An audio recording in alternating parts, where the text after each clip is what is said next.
कस्तो भयो रेसिभर पिकनिक के hello guys welcome back after very long time. आज फेरि हामीले चाहिँ बङ्गुरको मासु पकाउन लागिसकेका छौँ दिदी र मैले। तर फरक के छ भने पहिले चाहिँ हामीले ग्यासमा पकाइरहेको हुन्थ्यौँ, तर आज चाहिँ चुलोमा दाउराले मजासँग पकाइरहेछौँ। ग्यास सकिएर चाहिँ ग्यासको सर्टेजले गर्दा हाम्रो ग्यास पनि भ्याइएको छ। चुलो चाहिँ हामीले किनिसक्यौँ।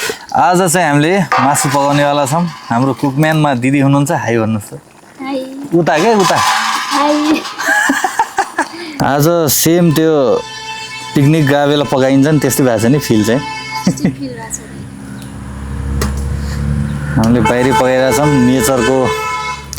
नेचरमा टक्क यताउता हेरेर माथितिर बादल लागिरहेछ, भर्खरै पानी परेको थियो। यस्तो दामी मौसम खुल्याएको छ अहिले। एन्ड दिदीले अहिले चाहिँ मासुलाई निकालिसक्नुभयो उमालेर एक चरण।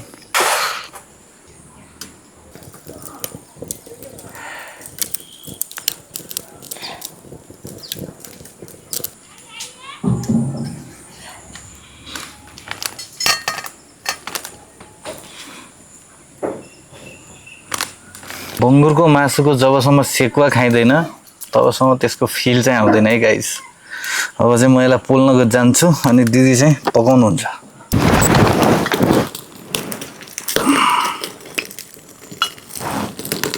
उसको टिटो हुन्न होला कि सालैन के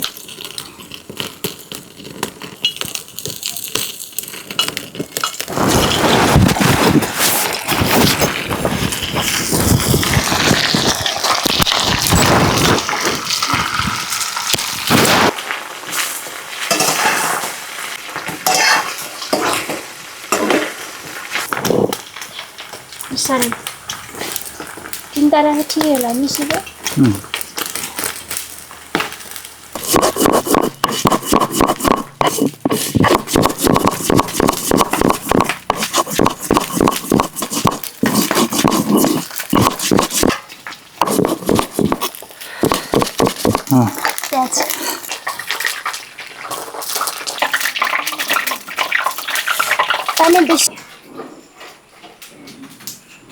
यसलाई त धुनुपर्छ पहिला त। यसलाई प्याज काटु न। खान्छ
गाइस। हाम्रो चाहिँ खाना दिदीले बनाएर पनि रेडी भइसक्यो। अब चाहिँ हामीहरू खाना लागिसक्यौँ। यमी कस्तो छ? तपाईँ धेरै राम्रो पकाउँछ दिदी। अनि के अरे 4 वर्ष भइसक्यो त पकाउन लाग्यो। यो कोही सिकाइदिए यस्तो पकाउनु, तर धेरै राम्रो छ। माछाको मासु पकाउनु त स्पेसलिस्ट हुनुहुन्छ उहाँ, फेरि खत्रै पकायो। ल गाइस, धन्यवाद यत्रो भिडियो हेर्नुभयो अहिलेसम्म।